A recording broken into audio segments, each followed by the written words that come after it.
prey, they are hungry. Kara finds the words in a mysterious bunker that she's discovered behind a hole in the wall of her uncle's house. Freshly divorced and living back at home, Kara now becomes obsessed with these cryptic words and starts exploring this peculiar area, only to discover that it holds portals to countless alternate realities. But these places are haunted by creatures that seem to hear thoughts, and the more one fears them, the stronger they become.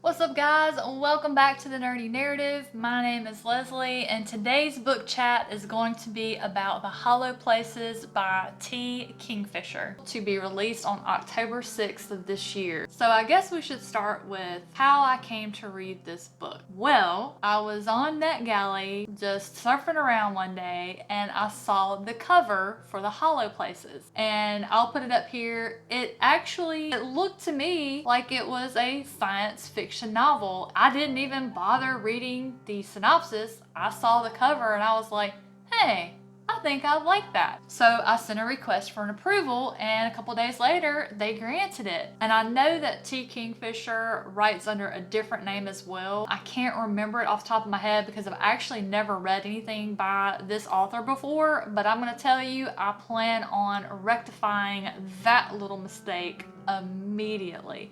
I loved this book. So, funny story. Like I mentioned, I thought by looking at the cover, this was a science fiction book. I was wrong. It is a horror story, and wow, is it a doozy of one. I went into it blind. I really didn't know what to expect. I knew that I immediately fell in love with Uncle Earl, who is the uncle of Kara, who runs this really quaint museum in a small town. Kara goes to live with him because she knows there's no way she can go back and live with her parents because they just don't get along. She goes back to live with Uncle Earl in the museum, and she is helping him around the museum in exchange for having a place to stay. And she's actually staying in a room in the museum itself. It's off to a really cute start. You get to see what kind of person Uncle Earl is. He is someone that is just loved by everybody. He has a great personality. Kara is telling you about the museum. Like, she grew up in that museum. She loves all of the taxidermied animals that are there. She lists out all the names that she's given them and how much fun she has had growing up around that museum, and how she's just relieved to have a sanctuary to go to heal from her divorce. We also meet Simon. Simon is working in the shop next door that's in the same building with the museum. He works for his sister, who owns a little coffee shop, and he is just really quirky, has a lot of personality, a fashion style all his own. Kara and Simon together are just hilarious. Like, I was laughing through the whole first few chapters of this book. Well, then we take a hard right turn into, oh my gosh. So, like the synopsis mentions, they discover a bunker, and from that bunker discover a location of unknown amount of other alternate realities. And these two turkeys decide they're going to go exploring. After they explore the bunker, they start exploring the area that, which they later find out, leads to other realities. It's not long before they realize they are not alone in this area. There are other things they cannot see. And so we follow these two as they're trying to find their way back to their reality, what they're encountering along the way, the things that they learn about this area. Do they get back? So it is an exhilarating tale of these two running around in this area. I'm not going to tell you, there are so many frightening things that they encounter. One in particular is the boatman. And for some reason, he is downplayed in this book, but to me, he was the most terrifying. So if you read this book, please come back and tell me if you agree that he was the scariest thing. There's a lot of scary stuff in this book, but in my opinion, he was the scariest. I was ignorant and stayed up late to finish reading this book. And when I tell you I had dreams, I had bad dreams, and it was about the boatman. I ain't gonna lie to you. Like, when I finished the book, I realized my error. I'm like, it's 11:30.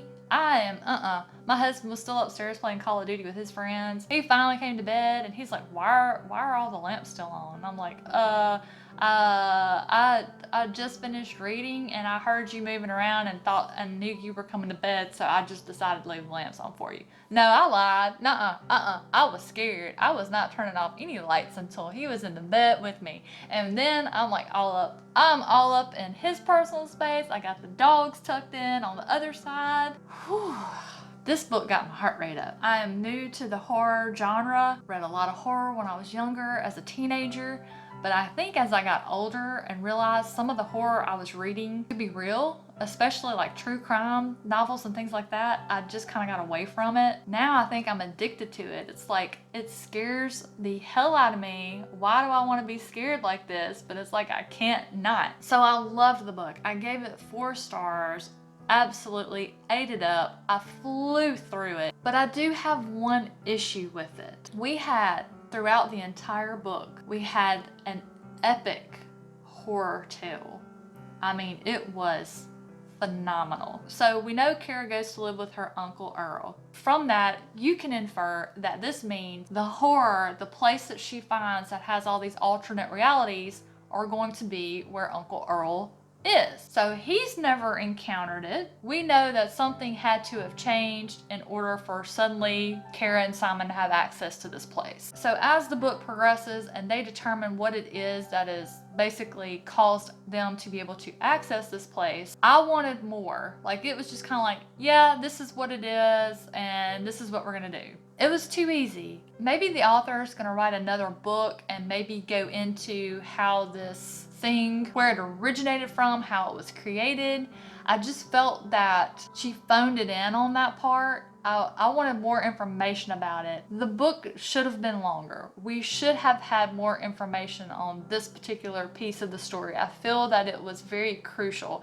It did not get enough explanation, and then it was kind of too easy to just say, oh, this is what it is, story's over. The book's not out yet, so I know that you can't go out and read it, but if you have an account with NetGalley and you're interested, I would love for you to go see about reading it. Or when it comes out, read it. Let me know. Come back, let me know. Number 1, what I want to know from you is, does the boatman scare the stuffing out of you? And number 2, do you agree with me that the book should have been longer and carried more explanation at the end? I can't be more specific than that without spoiling it, and I definitely do not ever want to spoil a reading experience for anyone. If you really want to know, put me a comment below or send me a DM on Twitter, Goodreads, Instagram, Facebook, any of those, and I'll discuss it a little further. That's it. That's all I got for you on this book chat. I hope you enjoyed it. Thank you so much for stopping by to see me in my corner of the world.